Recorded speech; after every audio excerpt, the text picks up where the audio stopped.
আমাদের যিনি ডিএনও সাহেব সার্বক্ষণিক খোঁজ খবর রাখেন এবং আজকে উনি belongs to the Almighty.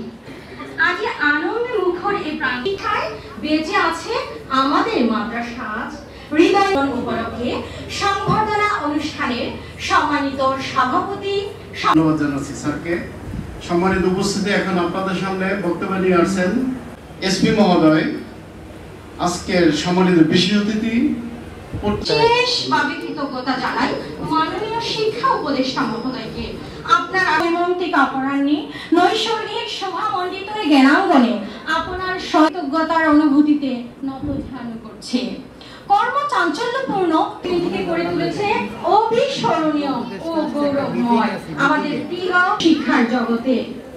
আপনাদের এই আগমন শুধু আনুষ্ঠানিক নয়, এটি আলিম মাদ্রাসার শিক্ষক সমাজের জন্য এক বিরাট প্রাপ্তি ও স্মৃতি।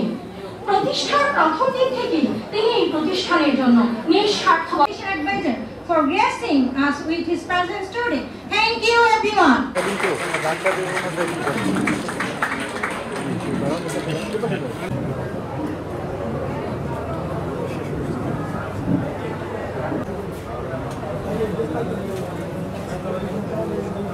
কারিগরি শিক্ষার কোনো বিকল্প নাই।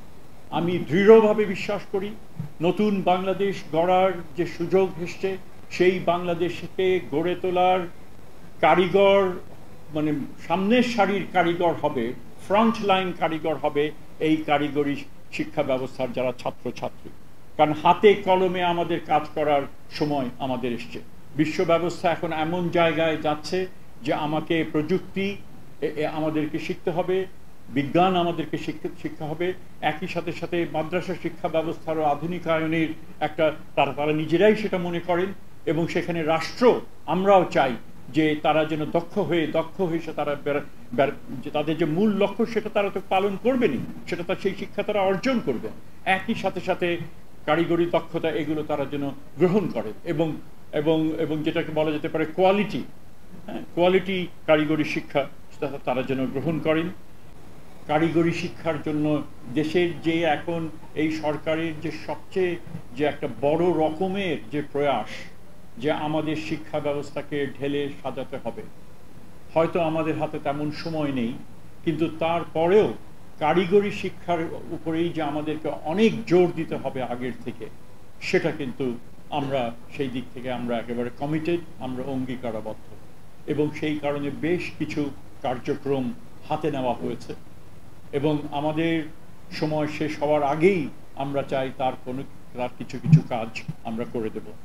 আর এই জুলাই মাসেই সেই বড় রকমের আন্দোলন হয়েছিল, ছাত্রদের আন্দোলন হয়েছিল, শ্রমিকরা সেখানে যোগ দিয়েছিলেন, সেখানে ছাত্রদের পিতামাতারা বিশেষ করে মাতারা সেখানে যোগ দিয়েছিলেন, শিক্ষকরা সেখানে সমর্থন জুগিয়েছিলেন, সমগ্র জাতি এই ছাত্রছাত্রীদের পেছনে এসে দাঁড়িয়েছিলেন।